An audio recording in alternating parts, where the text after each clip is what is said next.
മൈഥിലി എന്തോ വേഷം കെട്ടി പേടിപ്പിച്ചെന്ന് പറഞ്ഞല്ലോ. ഇതിനു മുമ്പ് ആരെങ്കിലും ഇങ്ങനെ വേഷം കെട്ടി പേടിപ്പിച്ചിട്ടുണ്ടോ? ശങ്കരേട്ടന്റെ ഭാര്യ ഉഷയെ. കൃഷ്ണൻ നായർ പറഞ്ഞു ഉഷയെ പേടിപ്പിക്കാൻ, അല്ലേ? വേലുവിന് കൃഷ്ണൻ നായർ എങ്ങനെ അറിയാം? എന്നെ ആനിമംഗലത്ത് കൊണ്ട് ചേർത്തത് കൃഷ്ണ സാറാണ്. പണ്ട് ഇടയ്ക്ക് പൈസ ഒക്കെ തരാറുണ്ടോ? തരും. ഉഷയെ ഭയപ്പെടുത്തിയാൽ എന്ത് തന്നു? 500 രൂപ. ഉഷയുടെ മരണം മെഡിക്കൽ നെഗ്ലിജൻസോ വെറും കയ്യബദ്ധമോ അല്ല, മുൻകൂട്ടി തീരുമാനിച്ചുറപ്പിച്ച കൊലപാതകമായിരുന്നു. വളരെ സമർത്ഥമായി നിങ്ങൾ വേലുവിനെ ഉപയോഗിച്ചു. വീഴ്ചയിൽ ആ സ്ത്രീ മരിക്കാത്തതുകൊണ്ട് ആ കർമ്മം നിങ്ങൾ നേരിട്ട് നിർവഹിച്ചു, അല്ലടോ? എന്ത് ലാഭത്തിനു വേണ്ടിയാ നിങ്ങളത് ചെയ്തത്? അണിമംഗലം കുടുംബത്തിന്റെ ഭൂരിഭാഗം സ്വത്തിന്റെയും, അതായത് 70% അവകാശി ശങ്കരേട്ടനാണ്. ശങ്കരേട്ടനാണെങ്കിൽ കുട്ടികളില്ല, ഭാര്യ നിത്യരോഗി. അവരെ ഒറ്റയടിക്ക് ഇല്ലാതാക്കിയാൽ... അതല്ല, ഉഷ അവരുടെ അടുത്ത ബന്ധത്തിൽ നിന്നൊരു കുട്ടിയെ ദത്തെടുക്കാൻ തീരുമാനിച്ചു.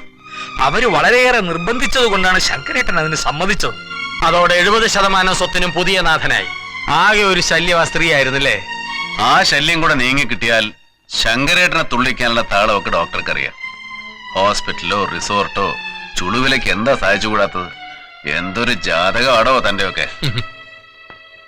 ഇനി പറ, മൈഥിലിയുടെ മരണവുമായി നിങ്ങൾക്ക് എന്താണ് ബന്ധം? സത്യമായിട്ട് ഒരു ബന്ധവുമില്ല സാർ.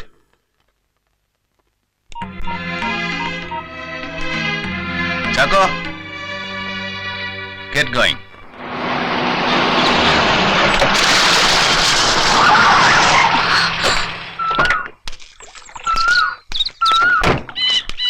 ക്ഷേത്ര ദർശനമൊക്കെ കഴിഞ്ഞോ? കഴിഞ്ഞു. ഞങ്ങളോടൊപ്പം ഒന്ന് വരണം. എന്താ കാര്യം? അതൊക്കെ പറയാം, ഞങ്ങളെ ഫോളോ ചെയ്താൽ മതി.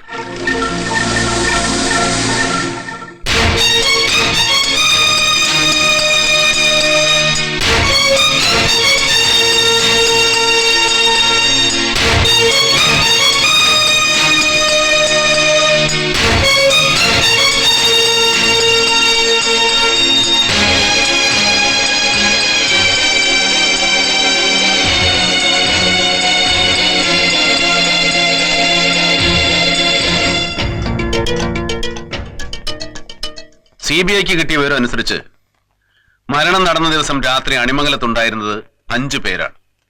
അതിൽ മൈഥിലിയെ ഒഴിവാക്കിയാൽ ബാക്കി അനിത, രശ്മി, ലക്ഷ്മിയമ്മ, മായ. ഈ പറഞ്ഞ 4 പേരുടെയോ അല്ലെങ്കിൽ പുറത്തുനിന്ന് ആരുടെയെങ്കിലുമോ സഹായം ഈ കേസിലെ പ്രതികൾക്ക് ലഭിച്ചിട്ടുണ്ട്.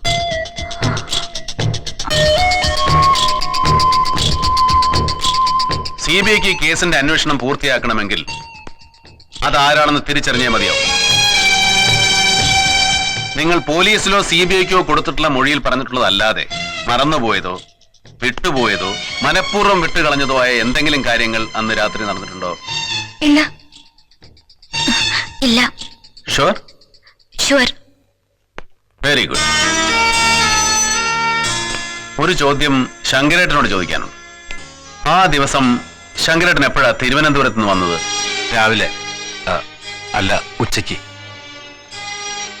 അതെ, എനിക്ക് നല്ല ഓർമ്മയുണ്ട്. അതുകൊണ്ട് അണിമംഗലത്തെ ദോഷം കൊണ്ട് പലരും മരിച്ചെന്ന് പറഞ്ഞല്ലേ? ആരൊക്കെയാ അവര്? സാമ്പിയായിലുള്ള അനിയത്തിയുടെ മകൻ, ചേച്ചിയുടെ ഹസ്ബൻഡ്, പിന്നെ ആ പെൺകുട്ടി.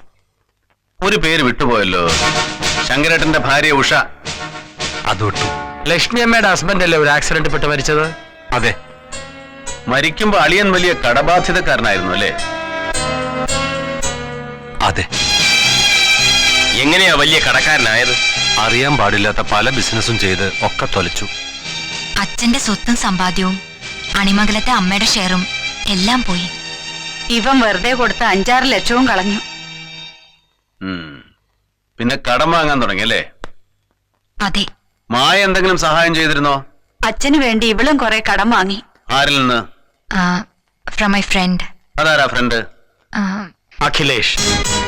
Akhilesh auto finance, Akhilesh finance, Akhilesh exports. Akhilesh ആണോ പണം തന്നത്? അതെ. എന്നിട്ട് ആ പണം തിരികെ കൊടുത്തോ? കൊറേ കൊടുത്തു. തിരികെ കൊടുക്കാൻ എവിടെ നിന്ന് പണം കിട്ടി? ആര് തന്നു?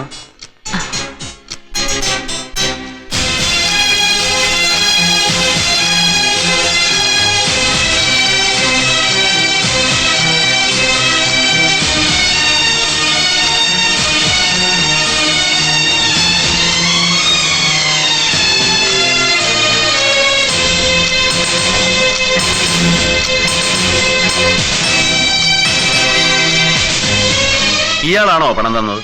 ഇയാളെ എനിക്കറിയില്ല. ഞാൻ പണം വേലുവിന്റെ കയ്യിലെ കൊടുത്ത്. വേലു വഴിയാണോ പണം കടം വാങ്ങിയത്? അല്ല. പിന്നെ കടം വിട്ടാനുള്ള പണം ഇവിടെ നീട്ടി. ആചാരി കൊടുത്ത പണം വേലു വഴി വാങ്ങിയിട്ടുണ്ട്, കടം തീർത്തിട്ടുണ്ട്. അല്ല സാർ, ഒരു ഡൗട്ട്. ആളെ നേരിട്ടറിയാതെ പരിചയമില്ലാതെ ഒരു സെക്യൂരിറ്റിയും ഇല്ലാതെ ഇക്കാലത്ത് ആരെങ്കിലും കടം കൊടുക്കുമോ? സെക്യൂരിറ്റി ഇല്ലെന്നാര് പറഞ്ഞു? സെക്യൂരിറ്റി ഇല്ലേ ആചാരി?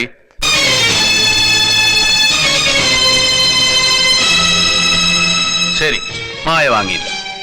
വേറെ ആരെങ്കിലും വാങ്ങിയോ? ഇവരിങ്ങനെ മിണ്ടാതിരുന്നാൽ എങ്ങനെയാ ചാക്കോ? മിണ്ടിയെ തീരൂ സർ. ചാക്കോ, അതിഞ്ഞെടുത്തേ.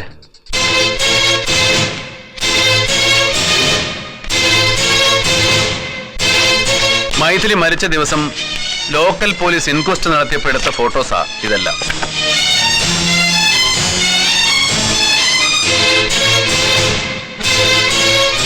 എന്തിനാ വിരലിൽ ഇതുപോലെ സാരി ചുറ്റിയിരിക്കുന്നത്? എന്തെങ്കിലും മറയ്ക്കാനാണോ ലക്ഷ്മിയമ്മേ? എന്തു മറയ്ക്കാൻ? ദാ, ഇത് മറയ്ക്കാൻ.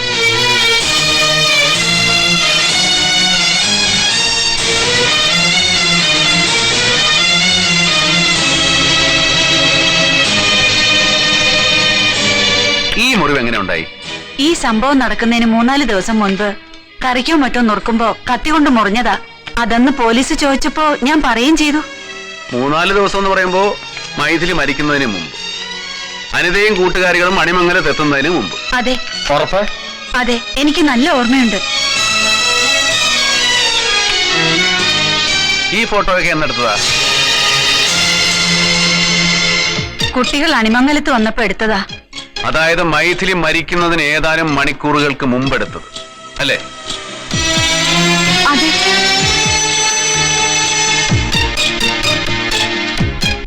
എന്നിട്ടെന്തേ ആ ഫോട്ടോയിൽ കാണുന്ന വിരലിൽ 3-4 ദിവസം മുമ്പുണ്ടായ മുറിവോ പ്ലാസ്റ്ററോ ഇല്ലാത്തത്?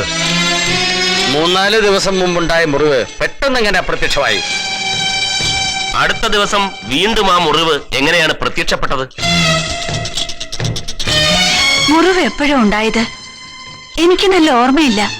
ചിലപ്പോ ആ കുട്ടി മരിച്ച ദിവസം രാവിലെ ആയിരിക്കും സാർ.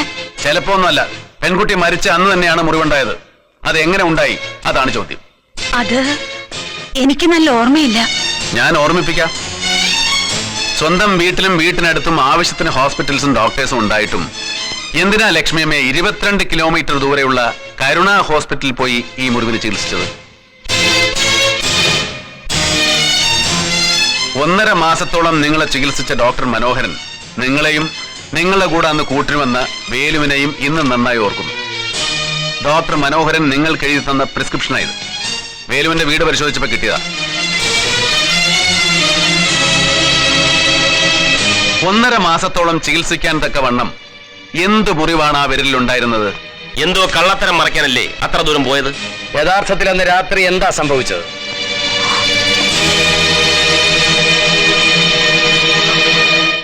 ഇനി പറയൂ ലക്ഷ്മിയമ്മേ, അന്ന് രാത്രി നടന്ന സംഭവത്തിൽ നിങ്ങളുടെ പങ്കെന്തായിരുന്നു?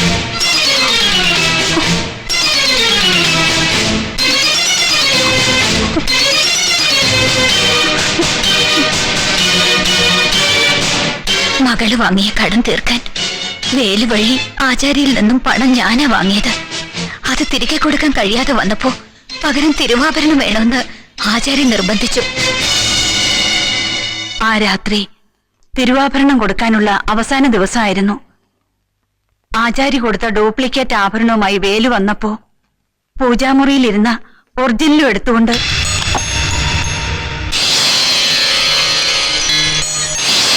പുറത്തെ സ്റ്റെപ്പ് വഴി ഞാൻ മുറ്റത്തേക്ക് വന്നു. പ്രതികളോടല്ലേ ഞാൻ പറഞ്ഞത് വരണ്ടാന്ന്? പ്ലീസ് വരണ്ട, വേണ്ട.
വിധവയായ സ്ത്രീ, പ്രായമായ മകൾ, അന്തസ്സും ആഭിജാത്യമുള്ള കുടുംബത്തിലെ അംഗമായ ഞാൻ അർദ്ധരാത്രി വീട്ടിലെ ജോലിക്കാരനുമായി കാണപ്പെട്ടാൽ ഞാൻ എത്ര സത്യം പറഞ്ഞാലും ആരും വിശ്വസിക്കില്ല. എത്ര തേച്ചാലും വായിച്ചാലും അതുകൊണ്ടുണ്ടാകുന്ന അപമാനം തീരില്ല. ആ സമയത്ത് എനിക്ക് മറ്റൊന്നും തോന്നിയില്ല. തിരുവാഭരണം കൈമാറുന്നത് മൈഥിലി കണ്ടു കാണുമെന്നതിനേക്കാൾ ഞാൻ ഭയന്നത് തെറ്റിദ്ധാരണ മൂലം ഉണ്ടാകുന്ന അപമാനത്തെയാണ്. ഒന്ന് ചോദിച്ചോട്ടെ, മൈഥിലിക്ക് പകരം ആ കാഴ്ച കണ്ടത് നിങ്ങളുടെ സ്വന്തം മകളായിരുന്നെങ്കിൽ നിങ്ങൾ അവളെയും കൊല്ലുമായിരുന്നു. തെറ്റ് തെറ്റ് തന്നെയാണ്, എങ്ങനെയൊക്കെ ന്യായീകരിച്ചാലും. ഉഷയെ വേഷം കെട്ടി പേടിപ്പിച്ചതിന് 500 രൂപ കിട്ടി. ഈ സംഭവത്തിൽ വേഷം കെട്ടി പേടിപ്പിച്ചതിനും കണ്ട സത്യം മറച്ചു വെച്ചതിനും കൊലയ്ക്ക് കൂട്ടുന്നതിനും കൂടി എത്ര കിട്ടി? 5000 രൂപ കിടക്കാച്ചു സാർ. അപ്പൊ ഇൻക്രിമെന്റ് ഉണ്ട്. ലക്ഷ്മിയമ്മേ, ഈ കേസ് തെളിയിക്കപ്പെടണമെന്നുള്ളത് ദൈവനിശ്ചയമാണ്. ഇങ്ങനെ ഒന്ന് ഒരു കേസിന്റെ മർമ്മപ്രധാനമായ തെളിവായി തീരുന്നത് CBIയുടെ ചരിത്രത്തിൽ തന്നെ ആദ്യമാണ്. ഇത് ദൈവത്തിന്റെ അടയാളമാണ്, A sign of God.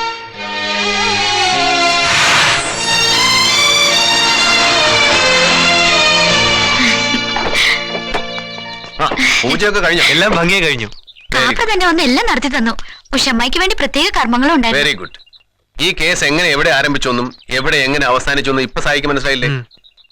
Illusion is the product of mind and fact is the product of wisdom. ചിലപ്പോ മനസ്സ് ബുദ്ധിയുടെ വേഷമണിയും, അത് സൂക്ഷിക്കുക. പ്രേതവും ദോഷമൊക്കെ മാറിയ സ്ഥിതിക്ക് ഇനി വെച്ച് താമസിപ്പിക്കണം. മനസ്സിലായില്ലേ? കല്യാണം അതും തീരുമാനിച്ചു സാർ. അടുത്ത മാസം 26-ന് അണിമംഗലം ക്ഷേത്രത്തിൽ വെച്ച് സാറിനോട് ആദ്യം പറയുന്നത്.